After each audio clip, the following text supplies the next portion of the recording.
आज हामी कक्षा 9 को एउटा इङ्ग्लिस बुकमा रहेको द विन्ड एन्ड द लिभ्सको बारेमा चर्चा गर्दैछौँ।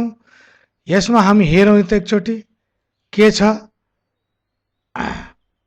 सबभन्दा पहिले हामीले हेर्दैछौँ यहाँ केही सिनहरू। यो सिनलाई अलिकति राम्ररी हेरौँ त कस्तो लागिरहेको छ, कस्तो नेचुरल ब्युटी चाहिँ नि हामीलाई आनन्द दिइरहेको छ। त्यसकारण यसमा हामीलाई एउटा प्रश्न छ, what is happening here?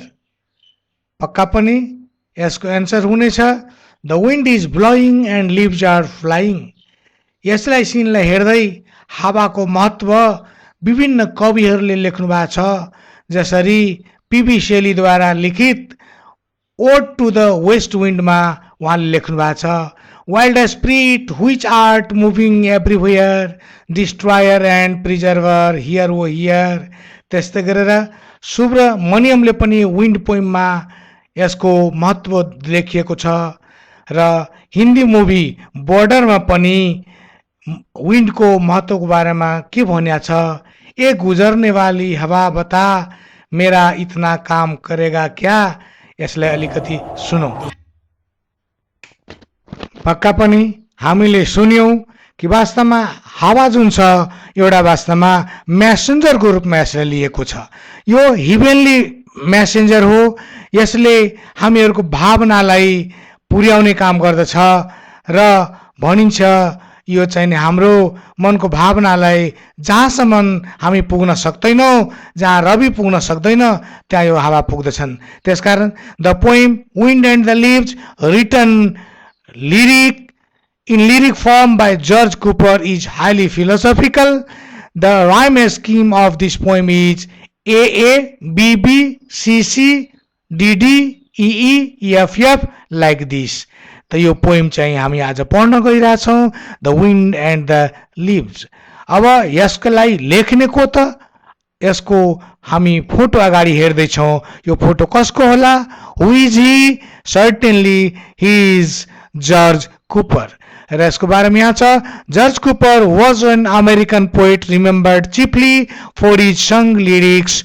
He also translated the lyrics of German, Russian, Italian, Spanish and French musical works into singable English. जसलाई हामी गाउन सक्छ त्यस्तो इङ्ग्लिसमा यी भाषाहरूलाई ट्रान्सलेट गर्नुभएको छ। र यहाँ बर्न मे 4, 1840 न्युयोर्क युनाइटेड स्टेट्स, डाइड 1927। र यसले लेखेका बुकहरू यीहरू हुन्। र अब हामीले हेर्दैछौँ कि यहाँ हेरौँ यो सिनलाई हेरिसकेपछि पक्का पनि यो पातहरू झरिरहेछन्। र यसमा हामी पोइमलाई हेर्दाखेरि come little leaves said the wind and day, come over the meadows with me and play, put on your dresses of red and gold, for summer is gone and the days grow cold. Soon as the leaves heard the wind's loud call, down they came fluttering one and all. यसमा हामी के हेर्दैछौँ? Here the wind asks the little leaves, प्यारा नन्ना मुना पातहरूलाई भन्दछन्, one day please come with me. Here please come with me by wearing red and gold dresses to play from grassland, because summer has gone and winter or autumn started. It is time to leave your home, your trees. You became world pale and grey. After hearing the message from the wind, the leaves soon one by one and after all together with the help of wind force they flew over the brown field by singing and dancing their best. When winter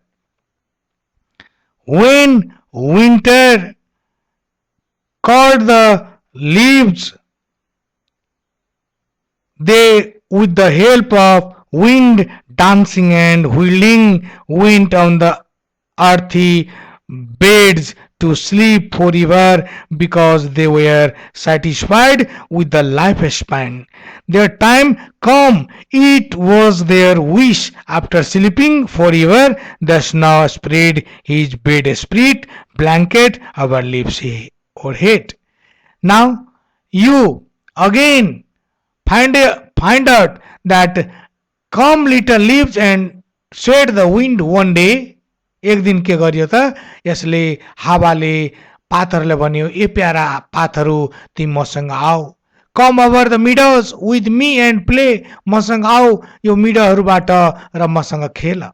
put on your dresses of red and gold, red कलरको gold कलरको, यहाँ चाहिँ तपाईँले हेर्दै हुनुहुन्छ यो पातहरू red र चाहिँ नि गोल्ड कलरको छ, योहरू लगाऊ, यस्ता ड्रेसहरू लगाऊ. अब तिमीहरूलाई हरिया ड्रेसहरू लगाउने समय गइसक्या छ है, किनभने समर गइसक्या छ. Summer is gun and the days grow cold, र अटम सिजन आइसक्या छ. तिमीहरूलाई आफ्नो आफ्नो पात चाहिने आफ्नो रुखलाई छोड्नु पर्ने समय आइसक्यो. अब यहाँ चाहिँ चाहेर पनि बाँच्न सकिँदैन, रहन सकिँदैन. Soon as the leaves heard the wind loud call, यसरी ठुलो चाहिँ नि स्वर चाहिँ हावाको स्वर सुन्दाखेरि त्यो पातहरूले के गर्यो त, down they came fluttering one and all, एकदम उड्दै त्यहाँबाट पहिले पहिले एकवटा त्यसपछि सबै आउन थाल्यो हावासँग.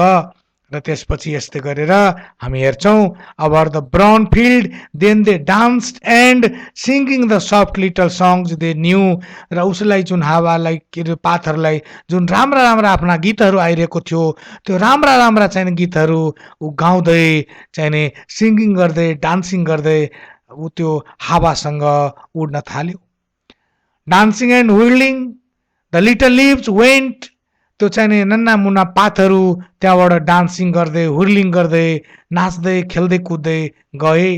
विन्टर ह्याड कल्ड देम, अब उता पुगेपछि विन्टर उसलाई बोलाउन थाल्छ, ए तिमीहरू त्यहाँबाट आयो तिमीलाई चाहिँ हावाले लिएर, ल तिमी अब मसँग आऊ. दे वेयर कन्टेन्ट, र यति सुन्दैमा त्यहाँ चाहिँ पुरा आफ्नो जिन्दगी एकदम सेटिस्फाइड पूर्वक बिताइसकेका थियो, किनभने वर्ल्ड एज आइसकेका छ यिनीहरूको. अब चाहिँ यिनीहरूलाई त्यहाँ बस्ने इच्छा पनि थिएन. Soon fast asleep on their earthy bed, र तिनीहरू के गर्छ त एकदम जमिनमाथि त्यो सदाको लागि सुतिहाल्छ, र चाहिँ नि यो हिउँहरू जुन छ यसमा त्यसमाथि कम्लेट चाहिँ नि तन्ना बिछाएर त्यसमाथि ब्ल्याङ्केट ओढाए जस्तै त्यो टाउकोमा दिन्छ र सदाको लागि सुताइदिन्छ. त यो हो हाइली फिलोसोफिकल पोएम, र यस हामीले हेर्दैछौँ. Read the poem and match the words under column A with their meaning under column B. There are some words under A column A and some words given under B column B. That's why you should match first. Now meadow, flattering, content, coverlet and bedspread, grassland, moving lightly and quickly, and last here. Now you can match here. Try to match first. Yes, meadow, grassland, fluttering, moving lightly and quickly. Now, content, satisfied, and coverlet, bedspread. In the same way, now we can go read the poem again and answer the following questions. Now, first question, what is the wind asks the leaves to do? The wind asks the leaves to come over the meadows with him and play, wearing their dresses of red and gold. Similarly, how do the leaves look when they are whirled and ready to drop? Its answer, the leaves look red and gold when they are whirled and ready to drop. Similarly, why were the leaves so satisfied to come down? Now, the leaves were so satisfied to come down because they heard the wind's loud call. When did the snow lay the bedspread over them? The snow laid the bedspread over them in winter.